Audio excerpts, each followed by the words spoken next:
Let's talk about data. It is a capital mistake to theorize before one has data. That was from Sherlock Holmes. And he was right. Data is the new oil, it was said. And we can see it now during the crisis, the big pandemic. It is evident under public health emergencies, particularly an early epidemic, it is fundamental that genetic and other healthcare data is shared across borders in both timely and accurate manner before the outbreak of a global pandemic. However, although the COVID-19 pandemic has created a tidal wave of data, most patient data is siloed, not easily accessible, and due to low sample size, largely not actionable. So how can we solve this problem? What is the ethical way to do? Okay, let's discuss this with someone who knows what he's talking about. Someone who knows everything about ethics and data sharing.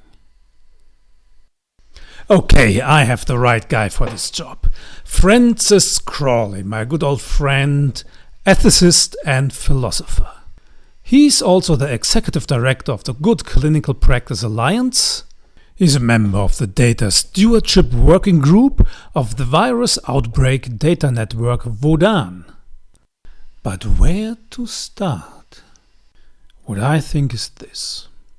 Sharing data can help us to make better decisions and lead a happier life and to develop resilience on our species' journey. Okay, let's get started.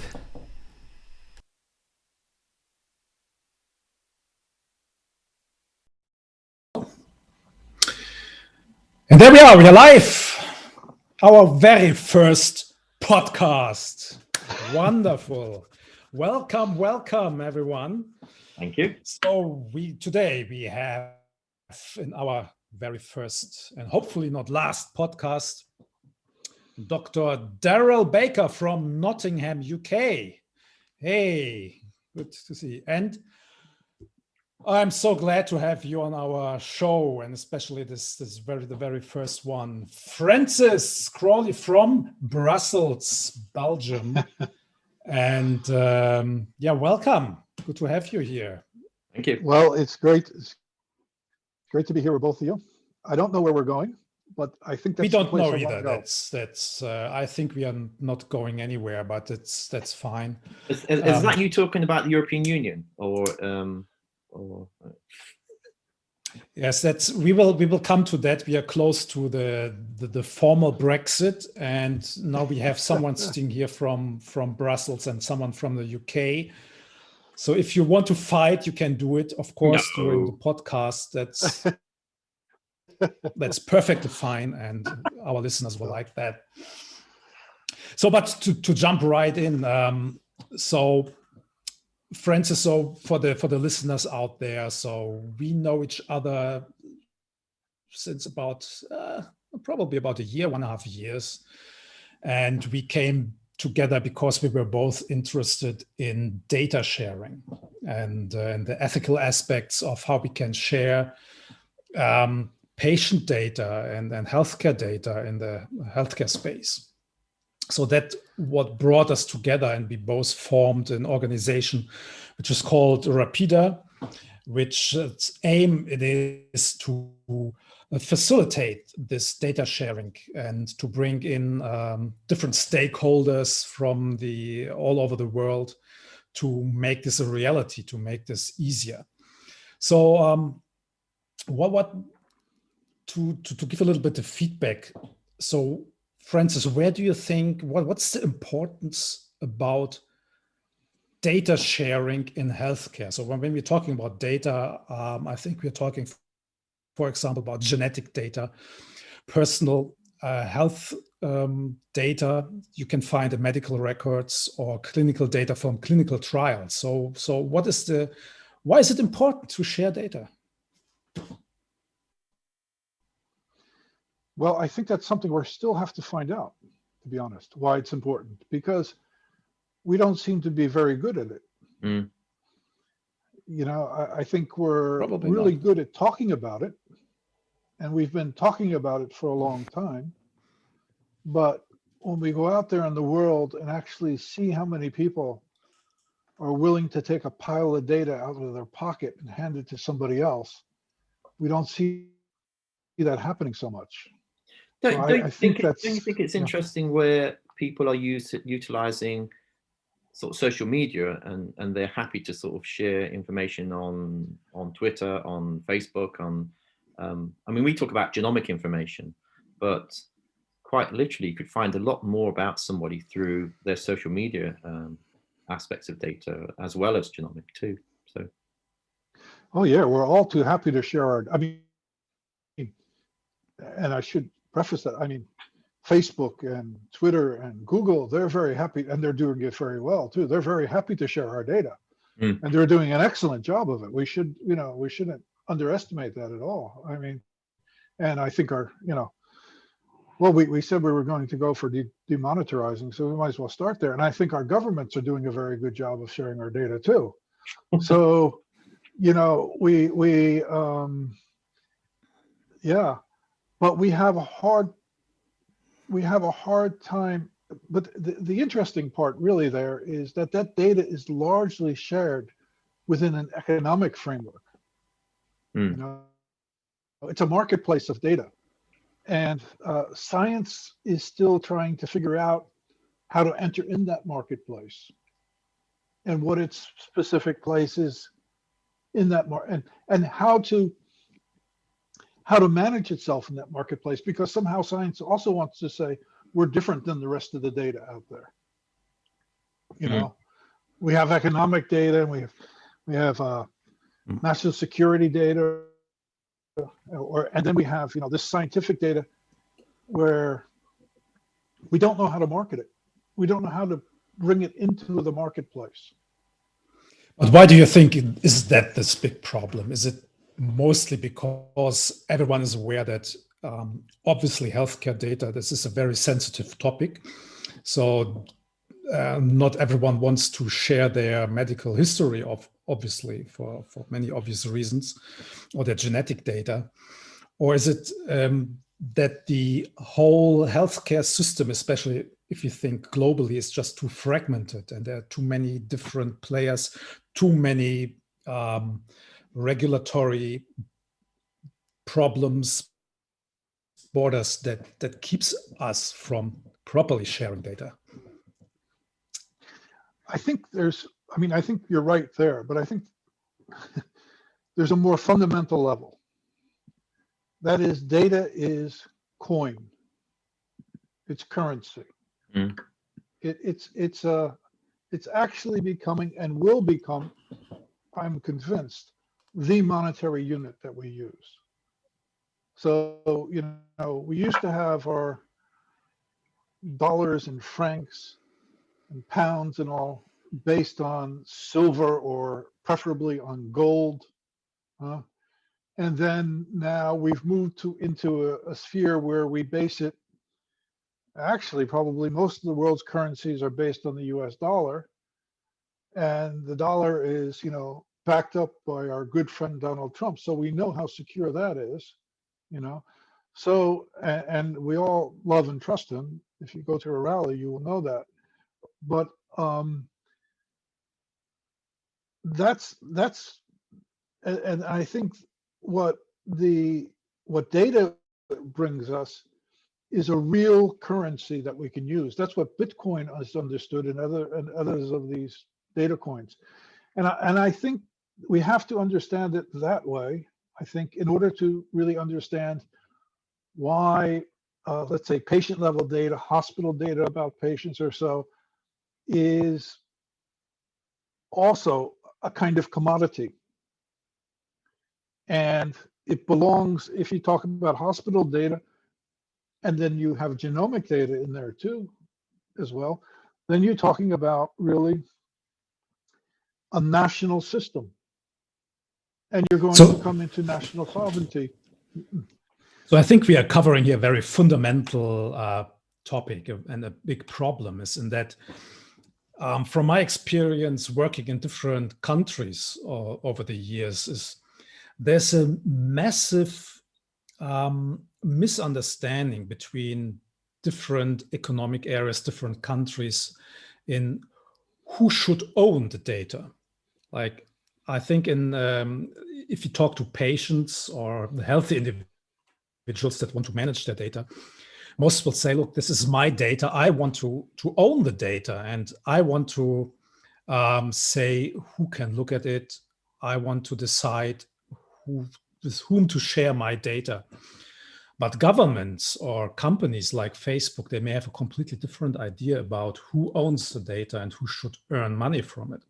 I go back fundamentally to it comes back to my fundamental question of who pays the payer. Because in the end, it's a monetary, if we're talking about genomic information and genomic sequencing, that has a massive impact. And if you remember what happened when Genomics England first started sequencing, and they said that the government, which is a governmental-owned project, they said that they were not going to allow access or free download. And at the time, people were sort of gem banking and downloading all kinds of data. And they said, no, we're going to spend this amount of money. It's our taxpayers' money. Therefore, our taxpayers have made an investment in this.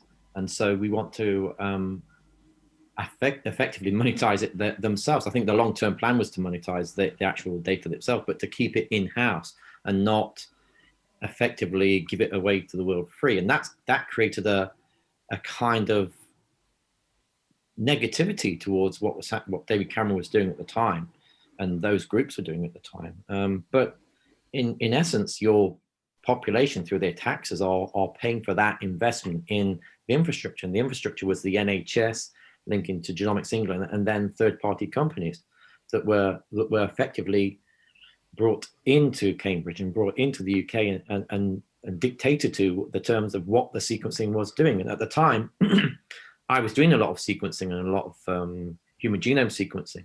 And so for me, seeing that, I thought this is a new way of dealing with things. Obviously, the interpretation and the understanding of how that genomic information was going to be then used, well, that's something different. But that was what they wanted to answer. Their initial point was, okay, we want to sequence 100,000 people. What's the most efficient way of doing that? Well, let's concatenate it all into one area and get everybody on site. If you don't agree to this particular rules of our game, then I'm sorry, you can go elsewhere, and we'll choose somebody else that doesn't. So they had a round of companies from a whole host of sequencing through to software, through to connections within the NHS itself, as a means of accessing this pot of gold of money to do this sequencing. So they did it in a very nice way. The problem with that is it created this, as we know, siloing of information. It's like, how do we share information without sharing information? And that created for anybody in sales, that's a perfect opportunity. If you have a wealth of information that's siloed in one particular area, how do we monetize that in one way? But equally, on a scientific level, it's how do we get valuable insights from that data without sharing it? And it's kind of like what was called walling of the data, a wall guarding of that data. And what that created was a process of UK having their data, EU having their data, US, China, Japan, all having their siloed bits of data. And how do we share information without sharing? And it has many areas to actually go down. So my question would then go here to Francis, basically. How do you think we can change this? Obviously, we are living now in a completely different world. Since over a year, we have this pandemic hitting the planet. And I think that changed obviously a lot. So people got aware that we need to change, to share data and to change the system, how to break up data silos. Obviously, we need to compare data from the original COVID-19 outbreak in Wuhan with new outbreaks that happened in the United States or in Europe or in other parts of Asia or in Africa, to understand how the virus interacts with the host. So a lot changed. But Francis, do you think people got this now, or are they still in the same mindset as they were before the pandemic? Yeah, I think there's if you think about February, March, April this year, all the scientists were out there saying, oh yeah, let's be best friends. Let's share data, I'm going to be generous, you'll be generous. We trust each other, and there was this kind of euphoria out there about sharing data. And so they all got together and they all wrote guidelines, and they wrote, different manuals on how to share data, and they put together clubs and all kinds of different agreement groups out there, and they were going to share data. And then they said how they were going to share the data. Well, you guys will know a lot better than me, but I haven't seen it, So what's the problem? I have the feeling that people genuinely, but I do think going along with what Axel said, COVID has been good in the sense that it's made us aware that we should share data. We're also finding out better how we can share data, which is really good. But we're really in the how part, and I still think far from the do part. But how's that? Is it bureaucracy? Well, are you going to share your bank account with me? I think there's lots of clubs, isn't there? There's lots of clubs out there that that love to. I mean, you talk about your consortia, but there's lots of little consortia out there that love to either share their grants or share their work together to sort of get grants. And so I think there's something in there that the old nepotism circle still holds sway over a lot of this. And that's one of the interesting parts of this debate about data and access to data and who owns data, because I mean, if it's limited to you only can join my club or bias in some way, and I can't get access to that data, or I have to pay a huge amount of money, such as the pharmaceutical companies are accessing Genomics England's data. I mean, that's a $10 million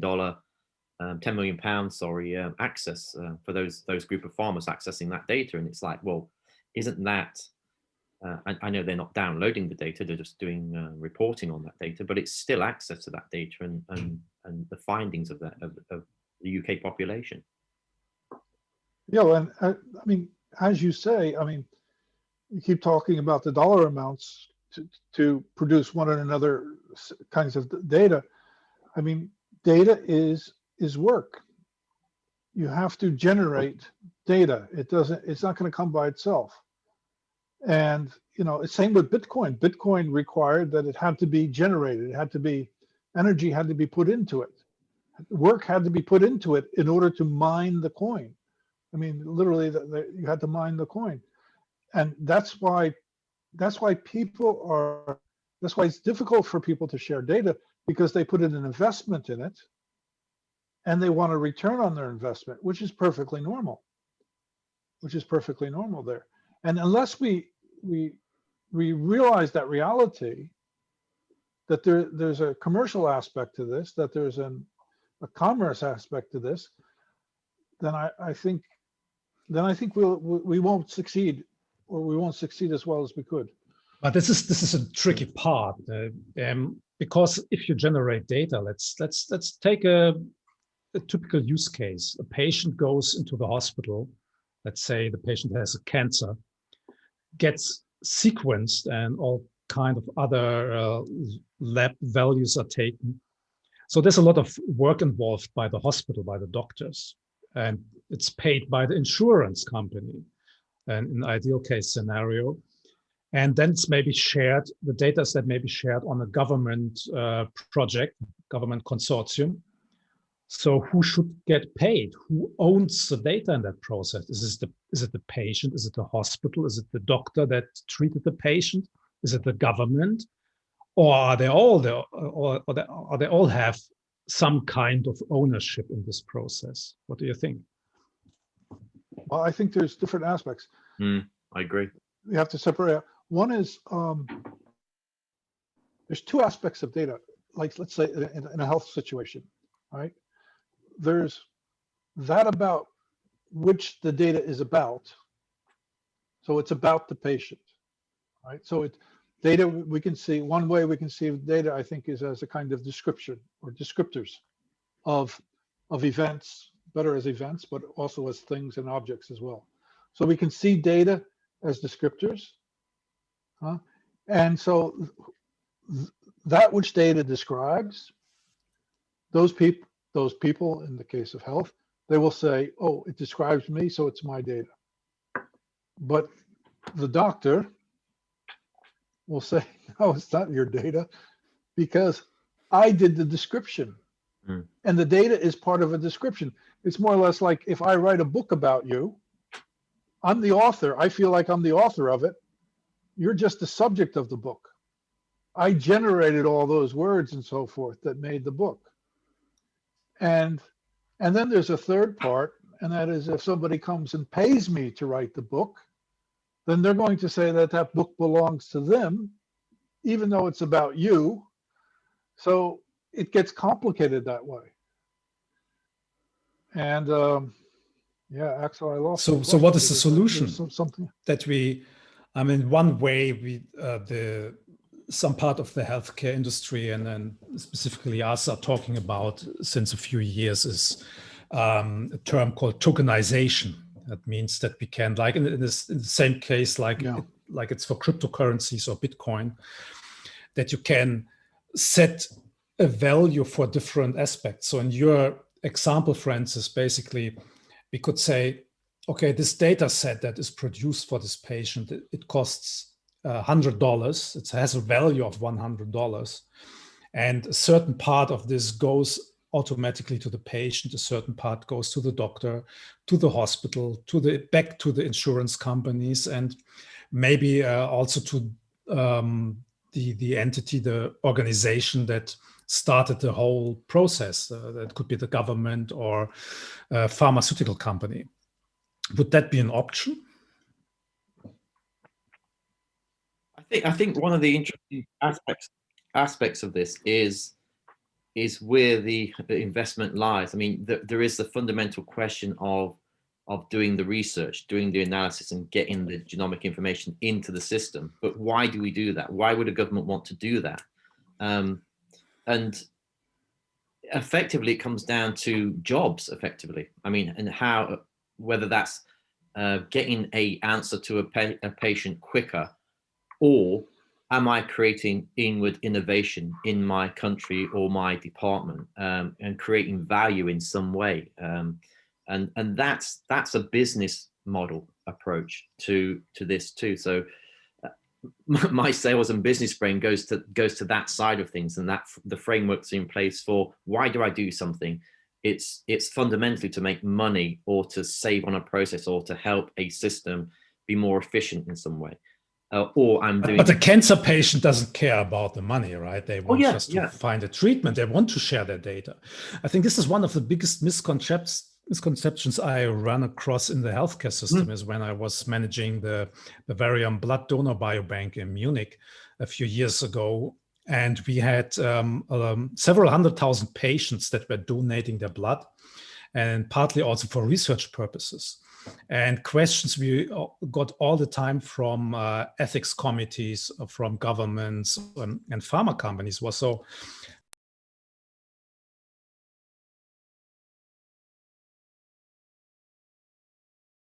and do they object that their data is shared for research purposes? And what was surprising to most, like we did a questionnaire that we ran with our patients, and over 97% of our blood donors had absolutely no problem whatsoever that their data would be shared for research purposes, right? So why is it still so complicated? This is amazing. I think the more critically ill a patient is, the more willing they will be to share their data. Yep. And the less important their data is to them to a certain extent, or less important their treatment or whatever it is to them, and where they don't see an immediate value, then there'll be a less of an altruistic tendency there. But patients who are very sick, or patients who have a rare disease or cancer patients, they want to share. And I saw that with the General Data Protection Regulation, the GDPR, at the European Commission, because I was involved with some cancer groups, pediatric cancer groups at that time. They were putting together a consortium in Europe for pediatric cancer. And they were lobbying at the time that the GDPR was being discussed by the Commission and the Parliament in order to give broad consent, as they call it, for the use of their data. They were actually lobbying that broad consent would go into the GDPR. Now, we can discuss that, but I think largely one should, the term broad consent in any event is not in the GDPR. And that's because of the structure, I think, of the GDPR, which restricts that. But patients want that, especially very sick patients want to share their data because they feel they are doing something good, and it's something they feel good about doing. So they do want that. But if I go to the hospital to get an X-ray because I have a broken arm, and then I find out the hospital sharing that data, I might say, well, and they got, 100 euros for it. Maybe I want 10 euros from that or something. I feel like I'm entitled to it. So I think that's a different perspective. So maybe it's then only a technical problem, yeah? Yeah, go ahead. Yeah, I think there's some, these nano publications that you probably know about a lot better than I do. So the nano publications, I think, is an attempt to try to solve this problem of, let's say, authorship and provenance and things like that. And also, there's been a number of, Barbara Briere had an article in the,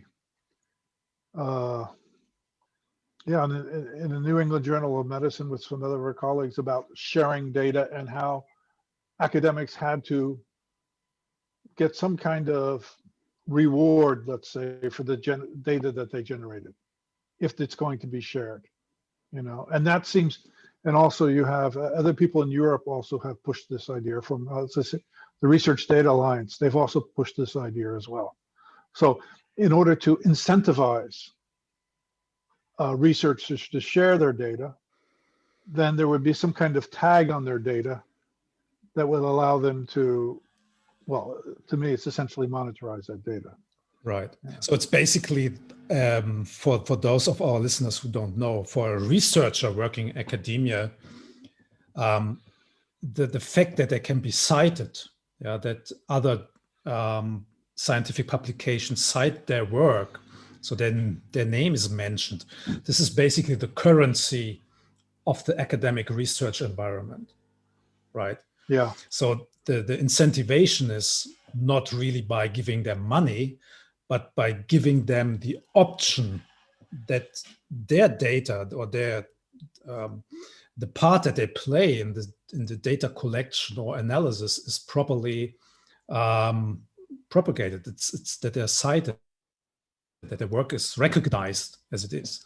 But I think there's a certain point where we need to consider valorization of research and the projects that people are doing too, because I think that's an important element that's missing from a lot of scientific research, where again, I'm coming in with a business angle of this, of where business and where the commercial aspects of research can be, quote unquote, exploited in some way or used in some way for the good or bad in some instances. But the whole idea that a lot of researchers don't understand the value, and that comes to things like patenting and valorization of that data itself. Yeah, but I think we see increasingly in the universities, two things. One is what Axel said is really true. I mean, the academics, they get their raises, they get their promotions, they get their stability and so forth through their publications. So their publications are their currency. There's no doubt about it. That's how they get their promotions and everything else. And that's, they can be the worst teacher in the world, but if they publish, most universities will want them to have them around. So, and the problem for the academic then is it's always been more or less like a one-off. Yeah. They generate a data set, and then from that data set, they generate a publication. And what happens is, and what they've been doing in the past then is they've been putting the publication out there because that's their dollar bills that they're changing, sharing with other people. And the data's been put in the cabinet and forgotten.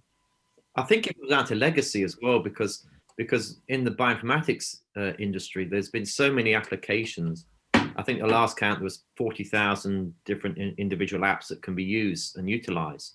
Probably more, a lot more. But yeah, there's many aspects of data that's not being used. I guess most of the data out there is not used. Sorry, Axel? I think most of the data we collect in academic environments and pharma companies from governments is actually not used at all.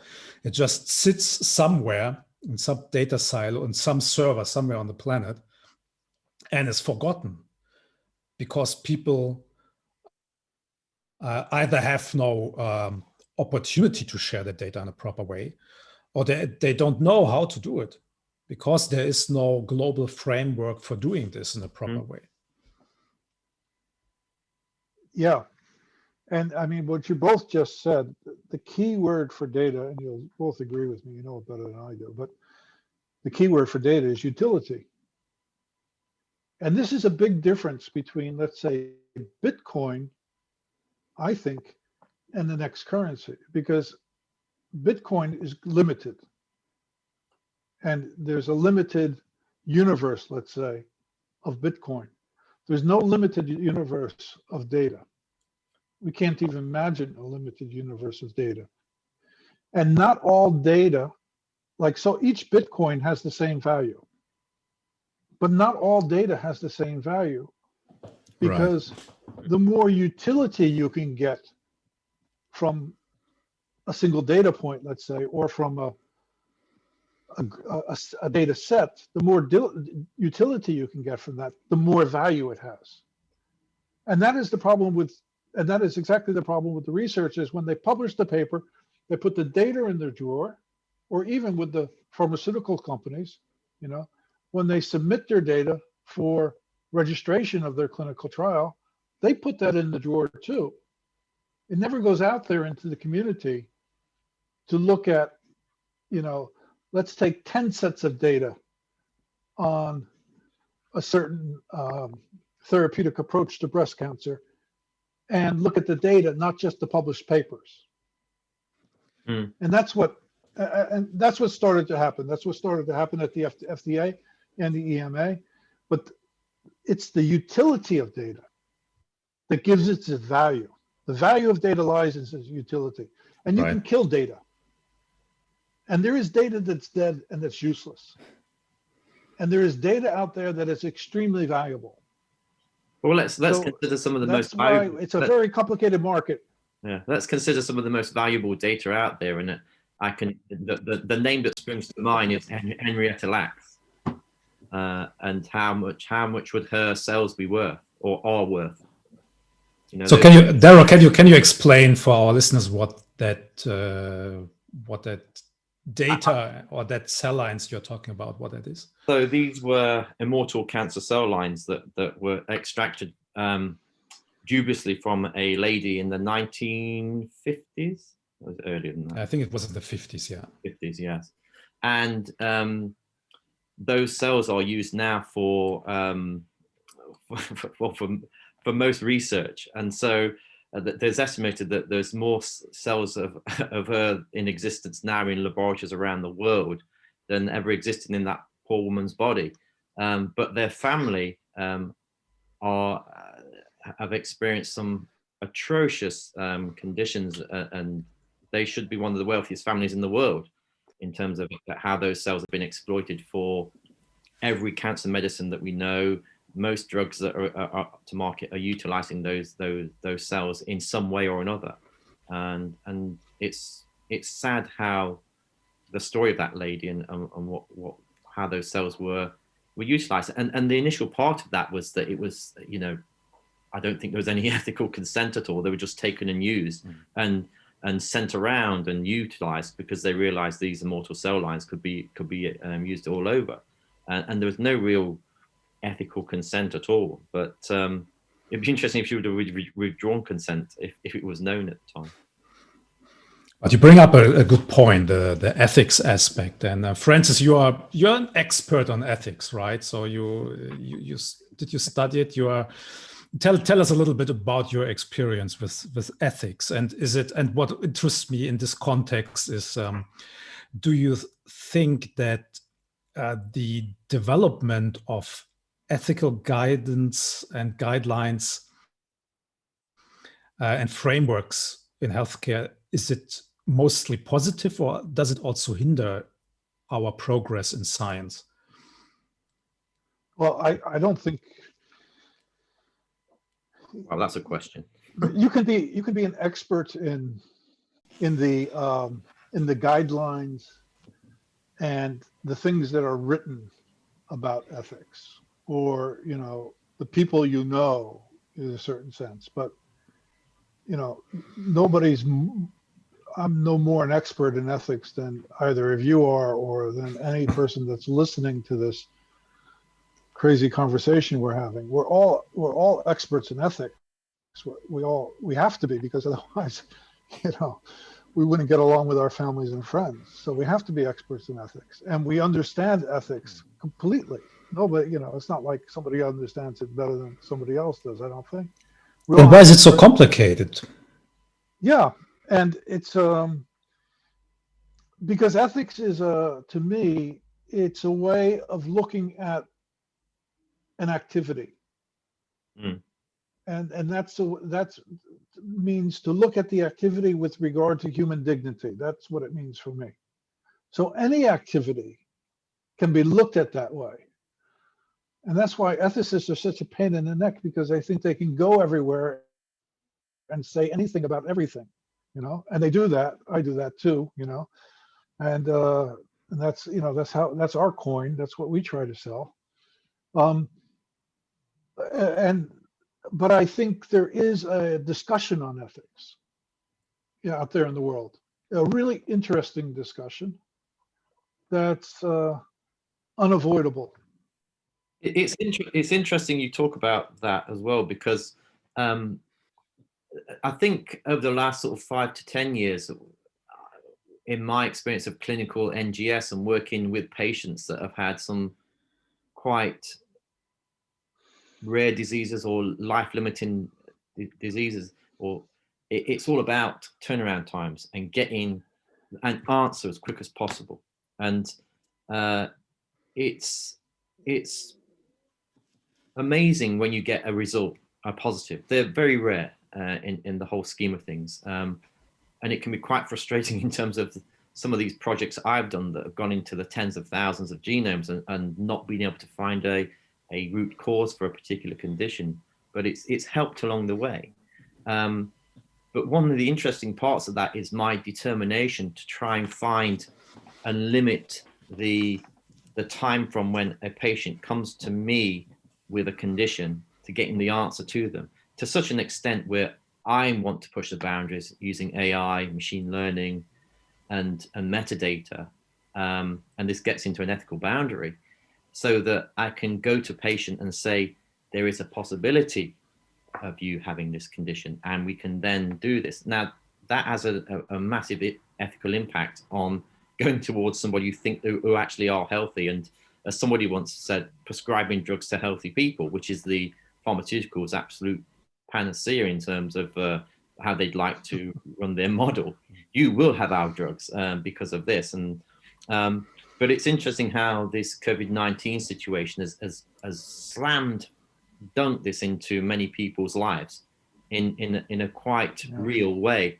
And I there's obviously the things that have been happening this year in terms of COVID and what we've been doing have been really interesting. But a lot of people in the NGS world and the rare disease world and the patient groups around the world that are looking at a specific mutation that they're trying to find an answer to are all going like, thank you, you've actually got here now. Now let's see what we can do. And that's the interesting part of the decision-making processes for me since February up to now, is how quick decisions need to be made when it's pandemic-wide. But how can we then utilize the knowledge base that we've just got over the last year in terms of processes, frameworks, understanding, FDA approval, EU approval, UK approval, whatever approval it is, and the actual process models that pharma have gone through to actually produce some drugs. I think that's kind of like, again, I think the amount of data out there is going to take probably quite some time to digest, but it gives us a real insight into not a 12-year cycle from discovery through to clinical trials and drug discovery. It's like, no, it's been less than a year. So obviously, as we can see in the pandemic, speed is an issue, right? I mean, Francis and Daryl, speed is of utmost importance when we want to fight a pandemic. And this is where I see a big problem. Like I was just this week, I was sitting in a consortium meeting where different stakeholders in the healthcare industry were organizing the consortium and how they can share data during the pandemic. And I kid you not, like 95% of all the conversation was about procedures, SOPs, ethics committees, but and maybe 5%, if I'm really positive thinking here, was really about the data and the data sharing aspect in itself. So it's the process in itself. Is it not the problem, or is it how can we make this easier, that we don't get stuck in these endless ethics committees meetings and regulatory meetings and get things done? What to do? We're still young, Axel. We're still young into this. We're not. I know it sounds like we've been doing this for a long time, but in the whole scheme of the world, we've been doing this for seconds. You know, it's been, and so it will take time, maybe beyond our time, but it's just going to take time to get those rules and regulations in place. But they'll happen. So you have a very positive outlook. Yeah, I'm glad to hear that. No, I spent this before talking to you today. I spent about 5 hours. It's really interesting. If you want to talk about ethics, anyway, it was the annual meeting of the Forum for Ethics Committees in Kazakhstan, held in Nur-Sultan in the Astana, the capital of Kazakhstan, and just as a preliminary to this, we wrote a project for funding from the WHO to get, Axel will hate this, but to actually write recommendations and policy, write recommendations for ethics committees during public health preparedness and response, and also to write policy for government for the same thing. So Axel's saying, what a huge waste of time this is, you know? But so it was with Kazakhstan, but actually we had Azerbaijan, Belarus, Russia, Ukraine, Tajikistan, Uzbekistan, I'm probably missing one or two, all on the call. all in this thing, and each of them presented how their ethics committees had responded during COVID-19. Hmm. And it's really fascinating. And if you go to a country like Tajikistan or Uzbekistan, where they have no clinical trials, or Kazakhstan, which has, I think Bakit said they have like 47 ethics committees, and they've had like 3 or 4 clinical trials. But the only way they're going to get their clinical trials, the only way, is to have an ethics committee. There's no country in the world today that doesn't have an ethics committee, except maybe North Korea, but every other country does. So, and you know, I remember when I went to Belarus, when this is like 10 years ago, when they founded their National Ethics Committee. I mean, the people were almost in tears, because this was people said to me, this was one of the biggest moments, even though it was, you know, it was not going to do anything. It was this open space for this kind of discussion. Mm. And I tell you, some of the best, you know, Axel knows we've been in quite a bit of talking this year, quite a few. I've been in webinars all year about COVID and so forth. But some of the most interesting discussions I had was just with the colleagues from Kazakhstan, Tajikistan, Azerbaijan, and Ukraine when we were writing this thing. And, you know, they are outside the global discussion. Mm. And I know, Daryl, you will say something about the Middle East too pretty soon. But they are outside this global discussion. And they have to be in the discussion. Right. You know, so why do if people ask me why I care about access, why I care about data sharing, I will say because you need access to data if you want to have research, and you need research if you want to have medicines. And that the whole game of this is access to medicines at the end of the day, either the medicines that already exist or the medicines, as you were describing, that people still need. I could give another example of where I won't talk about the Middle East as yet, but as a quick anecdote of this was we were doing some analysis with a South American tribe, and we had to deal with the tribal elders because prior to this, there have been bloods that have been researchers are just waylaid into this particular area, taken blood samples from the local indigenous population, and you know, taken it and gone off and created all kinds of weird and wonderful drugs and where is the innovation and for those particular groups to monetize that information, and where's the ethics there? And there's some horror stories of what happened to those people.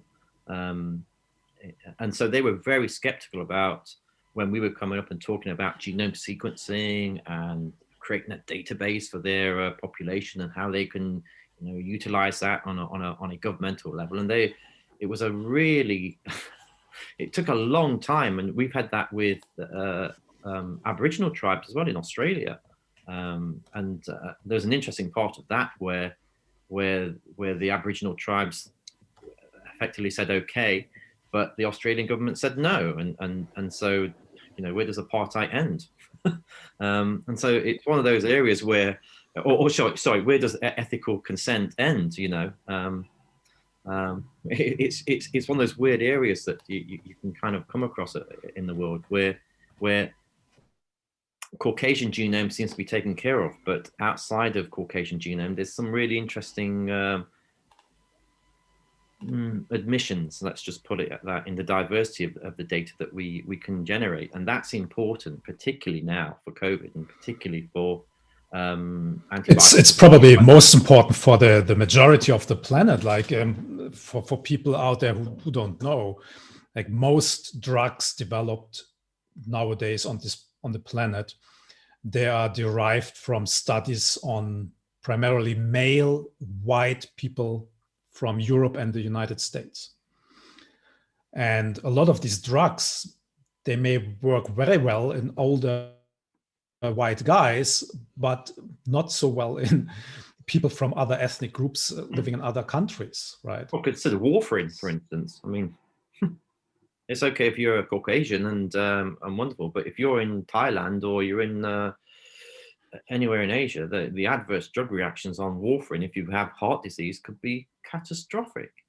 And they're quite easily known, but the drugs are administered. So where does pharmacovigilance and genetics link into that? And that's one of these elements of where genotyping and genetics really is at helping individuals and lowering that barrier, lowering the cost of decision making, which is, it's one of those key things. I mean, the first genome I sequence was $300,000.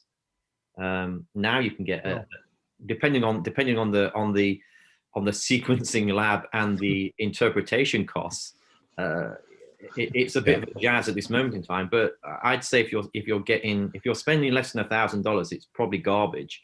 If you're spending between $1,000 and $2,000, then it's probably okay sequencing. But really, we're still at that sort of $2,000 to $5,000 range, and that usually gets you good sequencing, a good lab, and good interpretation, and maybe some decent bioinformatics that you can then go on and do something with.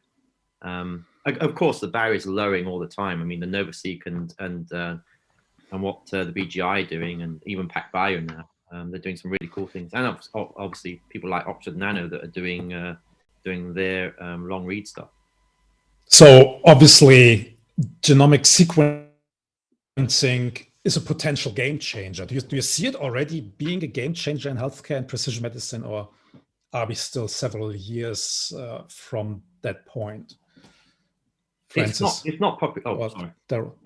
It's not population yet. I mean, we're doing stuff in the UK and there's global genome initiatives around the planet that are trying to integrate that. I think what the UK are doing is probably the most advanced in the world, where we're integrating and it's quite a Goldilocks country, really, in the sense that we've got a nice population.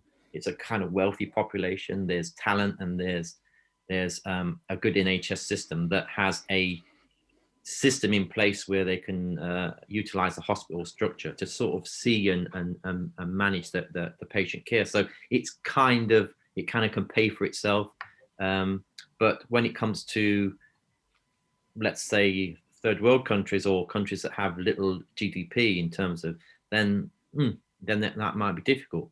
Then you get the corollary of that, which is the Middle East, where they're quite wealthy countries, but they're very adverse to sort of spend money in areas because they want to sort of make sure that they're getting the best quality for their money, because obviously people come to the countries and take their money and walk away and leave no infrastructure behind, and so they're rightly so taking drastic measures to make sure that the sequencings and the programs and the knowledge is kept within those particular countries, which is right. The last thing is to spend lots of money and lose the knowledge.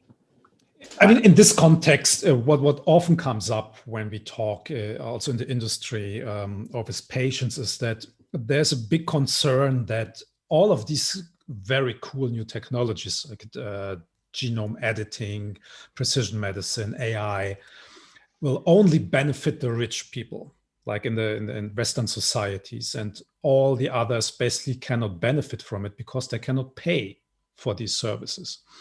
What do you think? Is this a real threat to our healthcare ecosystem on a global level, or is there a way how to manage this? Can we bring all of these new developments also to the underserved systems in the world? I think it's the opposite. I think what you said at the end is correct. I think, and it's not us bringing it to them; they're already doing it. You know, if you go to Africa, a lot more people pay with their telephone in Africa than we do in Europe. You know? Yeah. And China, everybody pays with their telephone. They don't even know what cash is anymore. You know, and India is very much the same way too.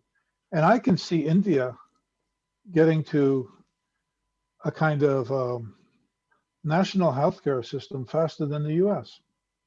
I can see that happening very quickly, even with, you know, all the poor people, all the people that you see on the street and so forth when you walk around in India and things like that. And there's a huge commitment there. India is completely underestimated, you know. I mean, there's a huge commitment within that society to do it. And I see that happening. I see that actually happening there. And I think too, the only way to address all the diseases that we want to address and all the different patient populations that we want to address, and to do that in an economic way, is going to be through precision medicine. And that is AI and data put together. That's basically what it is, huh? Right. And the other thing is to say, go back to your examples of these indigenous people, tribes and aboriginals or groups of people, like the San people in South Africa have the same kind of experience and so forth. Yeah. And and of course the Native Americans also are, this discussion is going on every day out there. One of the things we've done, we've mismanaged, let's say, is we also have to devalue data, and we have to devalue genes, our genomes. We have created too much of an identity between a person and their genome in our understanding, in our mindset about it, that we feel my genome is me, or my genome represents who I am. I hope that's not the case, because I don't want everybody to be as ugly as me or as stupid as me or something like that. But we shouldn't have that kind of strong identity. And we shouldn't have that strong kind of identity either with our data. That's why it might be much better if it's monetarized and if it's commercialized, because it will devalue it in that kind of emotional sense that we have to it. There's no, and the problem between, let's say, the San people or the Aboriginals in Australia, or the Native Americans, or the people in Brazil, all the tribes in Brazil, is the same kind of, it's exact same situation that I will have with my data being used by my doctor for something I didn't give that doctor permission to do. It's the exact same situation. I know when I go to the hospital, they're robbing my data. I know that, okay? I know they're going to use it for other things, okay? I know when I go on this podcast with you guys are robbing my data. I know that, okay? And I know YouTube is going to rob it again, and somewhere else, somebody else will, and an advertiser will take it and sell it again. So we know that's happening out there. And when we can, and that's why I think, Axel, that's why these we can't escape procedures, just like we can't escape law. We can't escape it, and we need it. We need it. Otherwise, we don't know where we are in the world. We need these procedures, and we need these laws. Yeah. I think one of my arguments against that is I fundamentally agree with it. But one of the other sides of this is that you get the BMW or the Ford. You get one dominant player that will control it, the Google, the Amazon, and you'll get some Bezos character that will be a trillionaire, basically, that will control the information and control the drugs and control the market. And so if that dude is based in the UK, well, I'm happy, basically. I mean, wonderful. He or she would be an absolute godsend for the UK. But for everybody else on the planet, well, sucks to be them. So what I'm kind of interested in is this idea of population level understanding of genomics, so that if there is a group of data for a particular region, let's say the Hispanic population, or there's a Métis population in Canada, or there's a tribal population in the Gulf somewhere that have a particular condition that may be able to be monetized. There may be some blockbuster there that a small country could potentially utilize. Let's say that there was a small country that had the wonder drug for COVID. They'd be instantly producing huge amounts of capital for their country to develop, and that has wider impacts, not just in sort of like one drug company, but in the wider population, the wider scheme of an individual country. And so one of the things that I worry about is that diversity of data may be sucked into the machine, to use a Pink Floyd metaphor, but for it to be sucked into the machine, and not there's no capital gain or no monetization of that for the actual individual country. So I wonder, like a few years ago, I published a book, what's called Blockchain and Healthcare Strategy Guide. And in this, I explained the potential of building an international pharmaceutical company that is owned by everyone, literally by every person on the planet. So everyone has per se a stake into the company.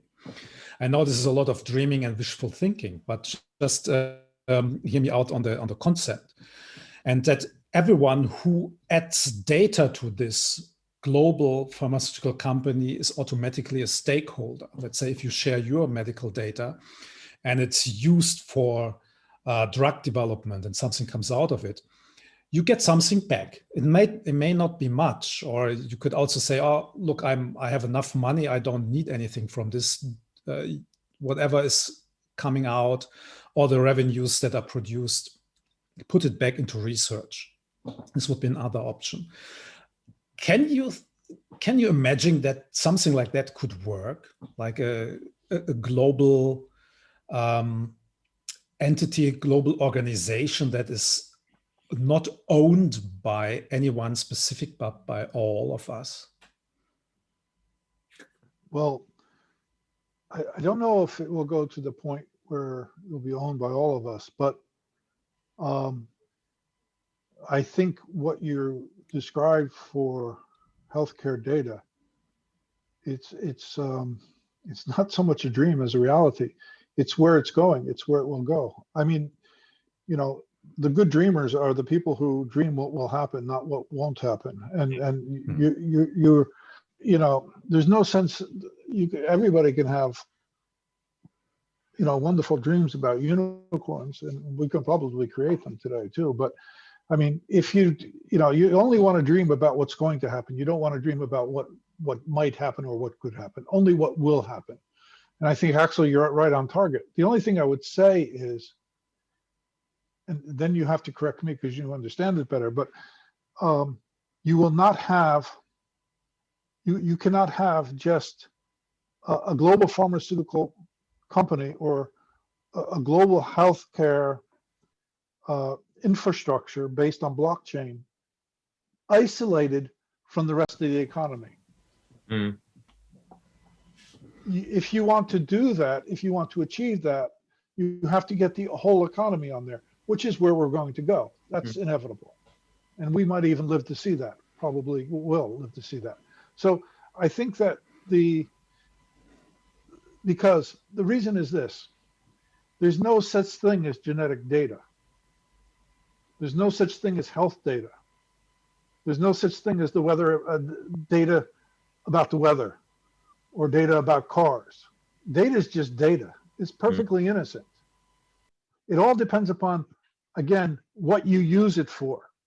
That's why the GDPR is really good in that area, because it thinks about purpose. And it really drives by purpose. You know, it does allow for categories of data. That's a mistake. There's no such thing as, you know, it's 10 degrees outside. Okay. Is that health data? I think that's health data. You know, is that weather data? It's weather data. You know, is that economics? Yes, because my customers might sit outside or inside because of that. You know, that's innocent. That data point, where however you describe it, you know, that nano publication, whatever you want to call it,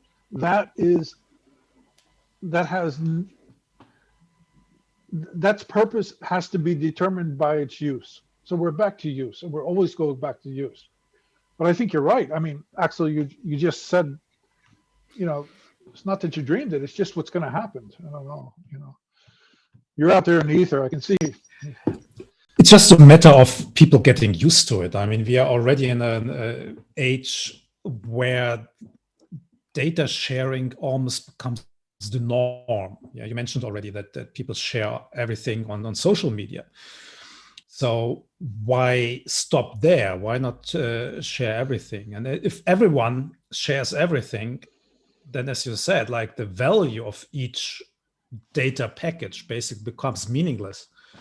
Like it's the unity of all of the data that matters, and where we can learn from and then run our AI algorithms over it. Right.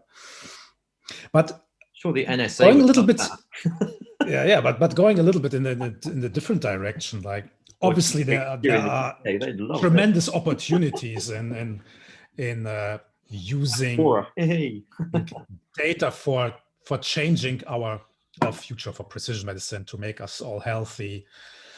But if you think about it, like Francis, you mentioned like the enormous opportunities in India. But what if suddenly 1 billion or 1.2 billion people become all healthy and live beyond age 100? And what will this do to our planet? Yeah, I think the Chinese went through that kind of worrisome problematic, huh?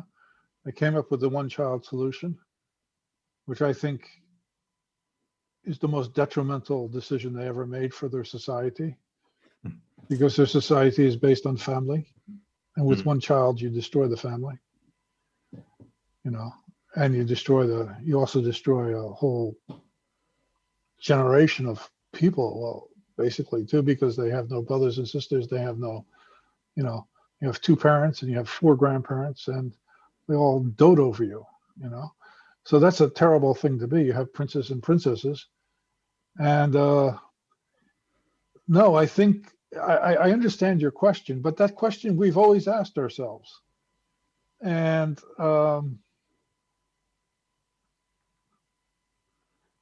even Axel, even the way you formulated that question is as an economic question. You know, is there enough supply? Will there be enough supply in the world for the demand that's placed on the resources of the world? So I think the economics will sort that out. And the other thing is, we're not going to eliminate suffering. You know, we have as much chance of eliminating suffering as we do of eliminating happiness. You know, there's no such thing as a life that's, you know, I mean, I know you guys are different. You know, I can tell from when I look at Daryl, he's like happy like 95% of the time, you know, and the 5% of the time when he's not happy, he's probably asleep.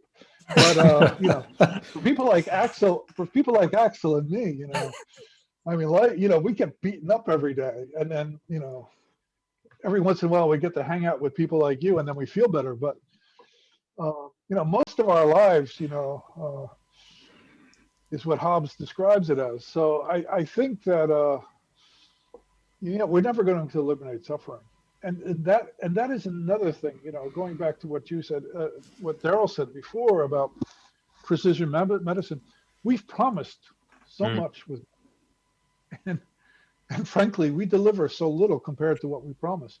I mean, I can take you back in stories of Time magazine, I think going back to the 1930s, saying they're going to kill cancer, and then in the, you know, on the cover of Time magazine, and then in the 1950s, you know, the same title basically, but with a different picture. 1960, the same thing, and you know, we're still telling everybody, you know, we're going to kill cancer. We haven't done a very good job of it. We haven't done a very good job really with HIV. But on the other hand, Francis, like if for everyone who gets the diagnosis of cancer, nowadays we are the first time in our history where this doesn't mean a death sentence. Like we can usually survive it nowadays with precision medicine. So I think that there's already a massive shift in how we can treat diseases and how this actually affects our lives and how long we live, right? No doubt, and you're right to correct me on that. 100% right. No doubt. I mean, the other area, you know, especially for a wimp like me. The other area that's important is painkillers. You know, if I go to the doctor, if I go to a dentist, I want him to give me Novocaine before I open my mouth. Yeah, I don't even want him looking in there, or her. My dentist is a woman. I don't even want her to look at my teeth before she gives me Novocaine. So I mean, and that just and as you talk about seconds, that's a quarter of a second of mankind or something, or humankind, that we've had this miracle drugs available to us. They're absolute miracles. I agree, but let's say, I mean, it's obvious that we are guilty of it, the scientists, but probably more like the press, that we overpromise easily, because usually, of course, we need grant money, and we need to be cited, and we need the love of the people. Like, everyone wants to be loved, so we tend to overpromise, right? Like, we can do this, we can do that, and then we see, it takes 10 times as long to reach the goal. But nevertheless, I think we are living in a very, very crucial time of our species history, and something we have never seen before, because there's a convergence of developments that we are probably not prepared about. This is one, is of course the emergence of precision medicine, of genetic engineering, AI, new currencies, blockchain, nanotechnology, social media, COVID-19. Pandemics. We are living too close in like rats in a cage. So there's so many things that come at the same time, so we have to deal with at the same time. And don't you think that it's too much for humanity, or will we eventually deal with all of these changes? Well, the prediction models for human population, there'll be a certain point where it goes up, and it will just collapse, and there'll be a few billion left after the carnage of, I don't know how many tens of billions die, but that's not predicted till the next century sometime. But I mean, we can kick the can down the road as much as we can, and I'm going into my 5% now of unhappiness. But the whole point of my being is to try to help the world, sort of like help in sort of getting people as healthy as possible for as long as possible. And as you say, it's the aging condition that we have, and the longer we live, the more interesting these diseases are. I mean, we didn't really think of things like dementia, ALS, or and that kind of thing, because most people die. But we might tackle all of those, before that. right? But now it's becoming quite an interesting area, because people are living into their 60 and 70 is kind of like, oh my God, I should be dying. I should be, well, that should be nothing, 80 or 90, or I want to live to be 200 or 300, or we know this with longevity and longevity studies. I mean, these are kind of interesting areas that are at this moment the sways of the very wealthy and the very stupid in some respects, that have too much money to spend. But in general, it's kind of interesting how people are sort of taking what we're doing and utilizing it. But this brings me to another question, and I want to ask this to Francis, because obviously, let's imagine you have the opportunity to be immortal, for example, by CRISPR technology, by genome editing. Someone comes to you and say, "Hey, Francis, look, take this pill and you will live forever," and it works. Would you do it, or would you say, or would you consider the greater ethical aspects of being immortal? What would it do to our species on the planet? So how would you deal with it?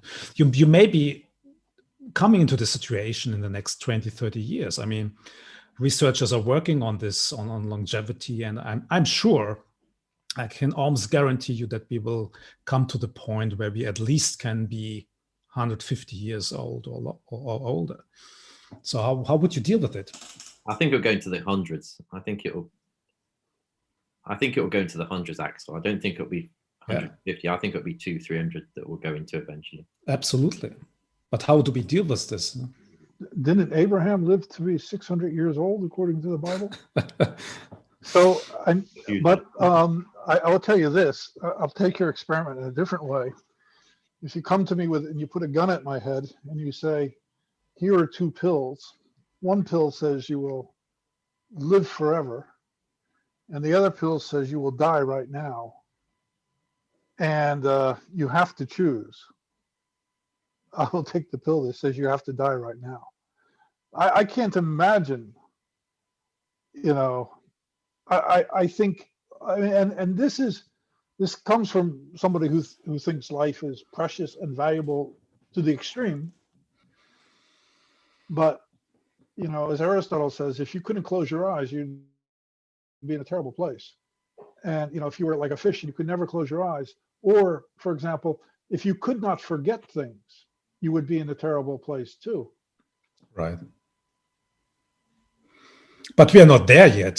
Stephen Hawking's made this point of the very small mirrors the very large, and I think it was his unified theory that he was trying to think of, but everything's the same. So I think, and I think of it in terms of wealth, that if you're a multimillionaire or a billionaire, you'll spend your money on a LaFerrari or something. If you have no money at all, you'll probably walk, or you'll have a bicycle, or if you're an average person, you'll probably get a small family car, and it's all relative to your experience and your knowledge, and I think that's and your wealth at that moment of time. And I think that's the same with age, or if you live to be 500 years old, then you'll just I remember a scene in, I think, one of the Star Treks where there's a planet that they go to where they live forever effectively. I think and there's an aspect of where somebody had been making a carpet for, I think, 100 years or something, and he was an apprentice. And I thought that, for me, that was kind of like really interesting, because it was the first time I'd actually thought about, outside the preposterous nature of me living forever, which is not going to happen in my lifetime, I don't think. But modern technology, sanitation has pushed the boundaries of how long people will live. There will be, as you say, there'll be other technologies that will push those. So would you expect that at some point you're tired of life? I'm a seeker of knowledge. So for myself, if I know that I'm going to live for 200 years, let's say, to me, it gives me the opportunity to do things in that. And again, if I live to be 50, if I knew I was going to live to be 50, I'd still try and cram that information in my knowledge into that space, or 100. And that's what we're doing now. Average age is what, 80, 90 before we die. You kind of work out what you're going to do in that period of time. If it was 200 or 3, 4, 5,000 years. Would it make us lazy? The first 1,000 years, I'm going to be at university, and it's kind of like, nothing will change. That's a question.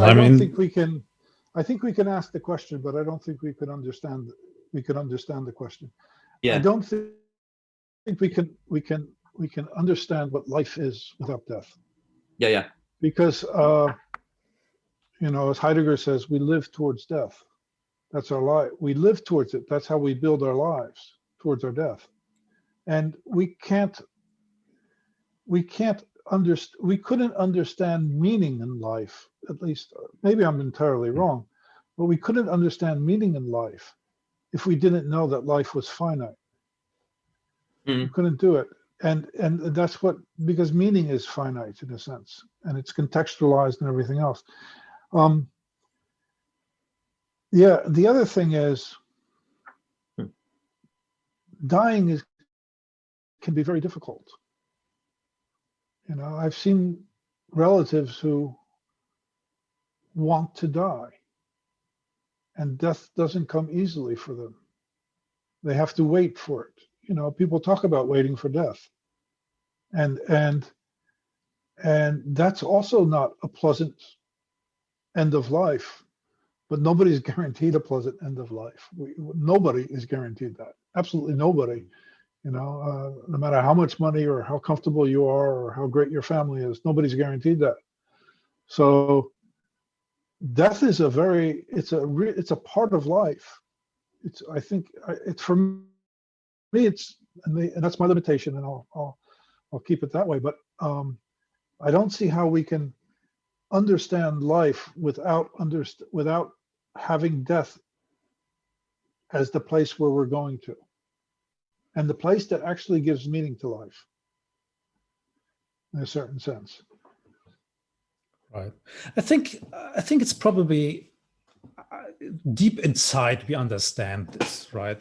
Like many years when I was a young guy, I was doing a civilian service in Germany, and my job was to just be present with people who were dying. So to just sit with them in their last hours. So I was working this care center for the elderly. And whenever a doctor said, okay, this person is dying, they called me. And so I was basically rushed in, and I was just sitting with them and talking to them if they could still talk. And my experience was that the vast majority of people that I had there lying next to me in the process of dying were absolutely fine, and they had absolutely no problem. They said, okay, that's it. I lived my life and now it comes to an end. That's okay. I think I cannot even remember one case where one was fighting still, or said, I don't want to die, and I still have so much to do. And everyone accepts it at some point, that this is just a normal part of living, is also to die at some point, right? I think the interesting part of this is to live a good life and to have the opportunities to do that. And science and just what we do is one of those positive things that I think we can do. I mean, I help a lot of people in clinical genomics to overcome certain diseases, and it's one of the joys to actually. Yeah, there are a lot of the cases where that doesn't happen, or you're frustrated in the sense that you can't find the causal reason for that. And there's some really interesting companies that are looking at solutions to do that, helping clinicians and working on data. But yeah, I mean, I think so long as you pack your existence with as much good as possible, do no evil. Or as little evil as possible, then you can be happy in that. Probably we can say that a good death requires a good life. But we can equally say that a good life requires a good death. And if you have a death that you, in Axel's terms, that you cannot accept, or that is in a certain way opposed from you from outside, that will affect how your life, how you understand your life, how you understood your life, and how others will understand your life. But I think that, life is a very, Axel understands better with his German background, but life is a very big word, of course, in philosophy, It is, yeah. And if we equate life, as many German thinkers do, that with thought, I don't believe thought dies. Or consciousness in itself. Yeah. Well, I would just say thought. I don't think thought dies. And I don't think thought is particular to you or to me or to anybody else. Nobody has a thought that belongs to them. And by thinking something, we contribute to thought just by thinking it. And, but it's a contribution. it's a strange thing for me to understand, but philosophy's full of this Sein und Zeit, or what is and what is not, and thought is not. It does not exist the way the world exists for me. It doesn't. That's a fascinating part of it, because you cannot really quantify it. You cannot put a number behind it. What does it actually mean? No, that's why data is a weird thing, because data is this thing that we can't put our hands on, we can't see as part of the physical world. It's something close to the numeric world or something. That's maybe why some people say that we are actually living in a mathematical universe, that we are just pure mathematics. We are mostly an illusion. I'm more protective of data as well. I think that's why I'm protective of data. Yeah, I think that's fundamentally why, because it's so precious and so important.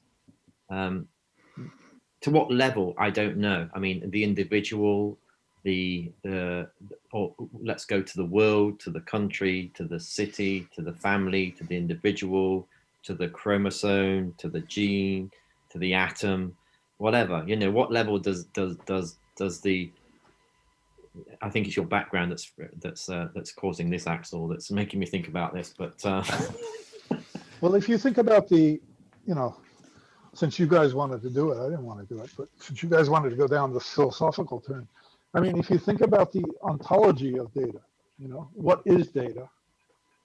What it really is. Yeah. I don't know how to say this. You guys could do it better than me, but I think essentially data is not something you can own. I think essentially you cannot own it. And that is part of the problem with data sharing, because I can share my glass of water with you, or I can share Axel's glass of whiskey. He can share that with me. But that's because in a certain sense it has property assigned to it. But that's the problem with data. It's hard to give that kind of property to it. Mm. I think it's very difficult to do that. But maybe I'm wrong. Maybe I'm talking too much. Yeah. I think the value in data is how you analyze the data. I think data on its own, it is, as you said, 10 degrees outside means many things to many different people. But if I'm posing a question on the data, maybe that is where the value lies in the system, for want of a better word, and the reports that we run on the data. The data itself, as you rightly say, it's effectively worthless. The power of the data is what I can actually utilize it for, and again for many different areas. I mean, Well, I've been shaking my computer and looking underneath it and behind it, and I still can't find the data. I know it. I took it apart. I took one apart, and it just cost me a lot of money. But I still didn't find the data. Yeah. Yeah. So. But in this context, to slowly wrap up here, Francis, what do you think is really the biggest question science has to tackle in the coming decades? What is the game changer? Okay, that's the same thing. I wanted to come back to something, but that's the same thing. I mean, data is the biggest thing we have to tackle. I mean, sometimes I think that data is also, and maybe I'm in good company here with Daryl, data is more real than the world to a certain extent. And we have to tackle that, and how we do it is really important. Now, as Axel knows, I've been following the FAIR people, the Go FAIR people, because I got interested in that partly because of Axel. It's his fault. And you mentioned CDISC and and you mentioned HL7 and HL7 and all these kinds of systems that say we have for organizing data and being able to use it actually. And this is a huge question I have, because I get on these calls with these people from GoFair, and they don't like me because I'm asking them, yeah, but what are you doing that hasn't been done already? Or aren't you, because they're creating this huge system. It's and not only a huge system, a huge vocabulary. Mm. And that really frustrates me, because I can't follow everything they're saying, because I'm always behind the ball on when they're talking their vocabulary. But that's my fault. That's not theirs. But and I don't know. And of course they're full of this metadata stuff, which I don't really understand what that is. You guys do, I know. But I wonder if we have to find a much simpler way of sharing this data. We can't be creating systems on top of systems. Right. To do something that should be relatively simple. It shouldn't be much more difficult than taking money out of the wall, or using your credit card. That's a good point. I think one big problem we have is, especially in academic sciences, is that all these beautifully hyper intelligent scientists, but they're not necessarily practical. Like, we are always in our brains, and I think what we have to learn is to bring our science out there. So I always say, look, if I develop something, a new gadget, something cool with AI or genetics, my grandmother needs to understand this. If she cannot do it, it's worthless. Yeah. So everyone needs to be able to benefit from these developments. That's absolutely important and essential. If you think about data and you think about healthcare, then you have to think about the person on the street who has no home, who has no money, who can't take a shower, and they have to be able to access data and healthcare. That's the level it has to go to. Yeah. It cannot be an academic pursuit, because our world, data is too big for academia today. It's too much. It's not just something that we generate with computers anymore, or that it belongs only inside of computers. It's a bit like, behind you, Daryl, you have that beautiful library there, and we know throughout history we have collected a large part of our wealth and reflected our wealth in what we know in our libraries. And that goes, back to the Greeks and the Macedonians and everything else, to the Egyptians. All of this collection of wealth, in a certain sense, in a library. The establishment then of national libraries, right, and of public libraries, then bringing this wealth to people, right? And really interesting to find now that I used to teach library science. Don't tell anybody, but that's just like pure death, But I mean, who could work I worked in a library once for a while, jeez. But and now what I see is you guys from genomics have gone into this area of libraries, and you talk about the libraries of genomics in a certain sense. And now the people who are doing data science and who are doing all this data sharing stuff, these are all librarians. This is really interesting. So we have to be the librarians of genetic data. I think also for innovation as well. So there's a company called Quantum DX in Newcastle in England, and they're doing point of care devices, which, if you ask Jono about what he's doing, it's a great thing that they're doing with this device that can utilize data and information. But his real goal is if you ask him, maybe he will tell you about what's happening in South Africa in terms of tuberculosis, and how a TB test there is $10, which to anybody outside of that particular area, it's okay, it's $10, it's no bother. But when you look at it in terms of the actual individual that earns less than that in a month, for instance, then that's a huge amount. And he's trying to bring point of care device to make it so that it's a fraction of a dollar, so that they can actually run these tests. And so it's where innovation and technology meet, where we can actually utilize the data aspect and the understanding of information, so that we can work in these areas. And I think that to me is where the future lies, in sort of this area. It's where the data will help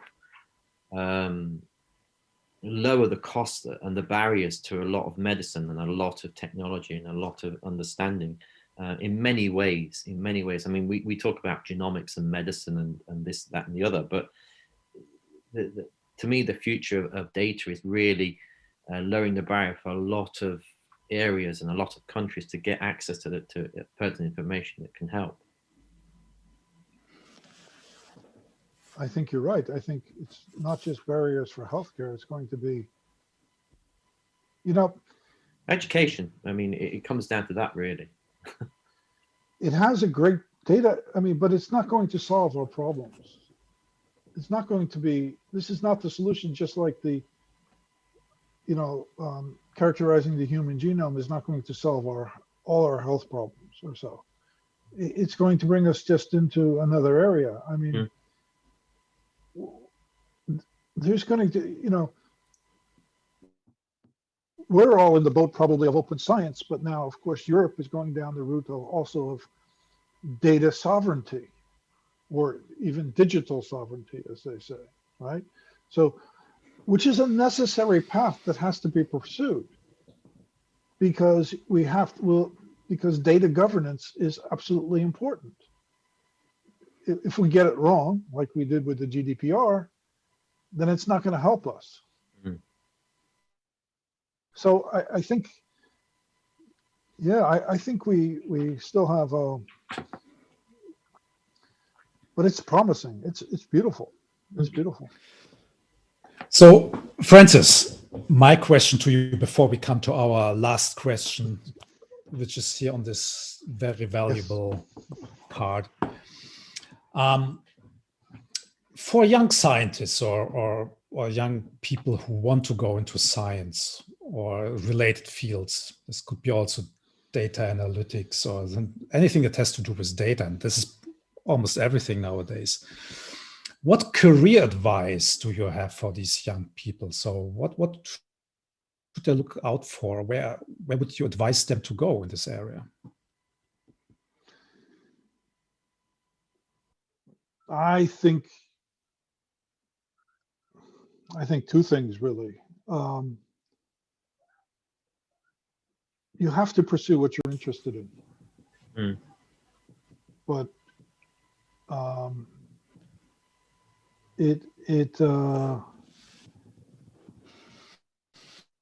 you have to pursue it. It's not because you're interested in it or because you have a curiosity. You have to learn it. You have to, knowledge is something that you work very hard to get. And you really have to pursue it. It won't come to you, which is very strange, because you probably don't learn anything you don't already know, but you still have to work really hard to do it. So there's a great effort that's there. And then I think the other thing we have to know today is, but I think that's clearer and clearer, is you don't know where you're going in life. You never know where you're going. And the sooner you can become comfortable with that and accept that, and accept as a young person or an old person that things don't always work out the way you want them to work out. But that doesn't mean that opportunities end at that point. Then that's really, we're born to pursue science. All of us are. Every human being is. We're born to learn. We're explorers. We're born to know. So basically, we can summarize: we do not know what the future holds, and we have to be adaptable. And this Well, brings me. the only way to know what the future holds, I think, is to read Axel Schumacher's book. And that's about as close as we'll get to knowing what the future holds, because I think you're absolutely right. Blockchain, blockchain is inevitable. It's the only cure to so many ills in this society. I mean, it's the at-hand cure for so many ills in society, from voting in the US to precision medicine, to sharing data, to having a commerce that works, to getting rid of corruption in society and things like that. Blockchain is a great thing, I think. It won't be the end of the discussion, but it definitely is the next step. Yeah. So let's come to the last part of our fantastic first podcast. And this is our community questions, or let's say one question. And Francis, this is to you, since you are our guest in this. If you could travel in time, where would you go? If you have to go back in time, and where would you go? What would you do? I'm a strange person that way. I've always been happy being how old I am and being where I am. And actually, I'm a very homebody in a certain sense. I grew up in the US, and I never knew anything outside of my hometown to a certain extent. And then I came to Europe, and I've been living in this house for almost 30 years, and I don't want to move. I don't want to go anywhere. No, I think we live in a fantastic world the way it is, and I can see going back. If you ask that question, it's to me like asking, well, would you like to take vacation in the steppe in Kazakhstan, or would you like to go to the jungle in Brazil, or would you like to go to the beautiful savannah in Tanzania? Well, I'll just look and see how much money I have and which one I can afford, and it's probably going to be another year of staying home, but that's okay too. I remember, riding my bike in the bike club here, in Belgium, and in summer with my companions, going through the local back roads here and thinking, why do people go on vacation? So Axel, where would you go? Where would you go back, or what would you do? What's your I would definitely try to build my own time machine and just visit all areas of our past, just out of curiosity, right? Michael J. Fox going to be with you as well? Well, I mean, the thing is, coming back a little bit to the data problem. Information, of course, is also lost in time. Like if we are not careful about preserving data, as Francis mentioned, like there's a massive importance of libraries. So I would love to go back into maybe 2,000-3,000 years ago, when the first societies really developed, the first large cities were built from our species, and when they also built the first libraries, and just be there, sit in one of those libraries and see what's around. Like this is the fascinating part. Suppose you could go to Mars. They said, look, we've got a flight leaving tomorrow. You can go to Mars, and on Mars, we have a beautiful factory where you can set up your healthcare blockchain health for all database. Would you get on that flight? Immediately. I would go. I mean, but you're asking the wrong guy here. Like I was in I was going to say that's the wrong guy to ask that question. I was in the astronaut program, and I was one of the early members of the Mars Society, a society that is tries to develop means how we can get to Mars and how we can live on Mars. So yes, I would go. Even if I would know that I may have not the chance to go back. I'm too much explorer. Like maybe an opposite to Francis. Like I'm someone who has to go out there and explore the world and whatever it takes. And I think this is also part of what is in our genes, at least in some parts of our human population. Maybe there's a gene for it. We have to look at we have to sequence and see if there's a difference between us. Like, but the old explorers we had already in the Middle Ages and then during 16th, 17th century that went out there, like Columbus, Marco Polo, maybe they had some gene in common that made them go out there despite the dangers. I mean, imagine like specifically at the time when Columbus was doing his voyages, for a sailor, for a person going to the sea, it was absolutely not sure if he would come back alive. Yeah, it was dangerous. There were pirates. Yeah, your ship could sink. You would die from all kinds of diseases on the ship. It was almost like tossing a coin, like 50-50 if you would come back alive or not. And still, those people went out there and explored the world. And I think this is something common in our species. That's what makes us so special in the wider things. Like that, we are probably the only species who do that.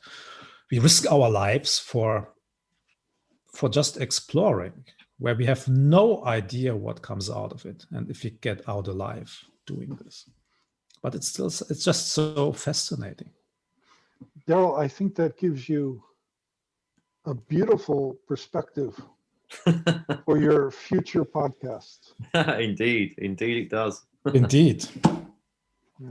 So let's take this all positive. We don't know what the future will bring, but we are working on it, and I would like to encourage everyone to take part of it. Make the best out of your life. Memento mori. Read the old philosophers. Read Marcus Aurelius and the other Stoics. So this is my recommendation for today. Think positive. Think positive, guys. Yeah. Think positive, and we see, at least Daryl, I hope we see each other at the next podcast. And thank you so much, Francis. It was great talking to you. Yeah, and maybe we will invite you back and talk about more philosophy. So thank you so much. Take care. Bye-bye. Thank you, Daryl. Thank you, Axel. And I wish you a wonderful journey on this voyage you've started. I think it's a beautiful thing. And I'm so happy to be the first passenger on your spaceship to Mars. Thank you. Perfect. Thank you so much. All right, there we are. The end of the show. What did we learn when it comes to dealing with healthcare data? Who knows it? Who knows it? Okay, I will tell you. Share it. No, yeah, seriously. The spread of the coronavirus pandemic has exposed the fragility in our healthcare ecosystems. And it taught us that prevention really lies on community engagements. Sharing your data with researchers will create impact, as sharing data will help the global fight against pandemics and complex and rare diseases. Yeah, that's right. Before you go, if you enjoy the show, please leave a like. And please subscribe to the channel. This really helps us out.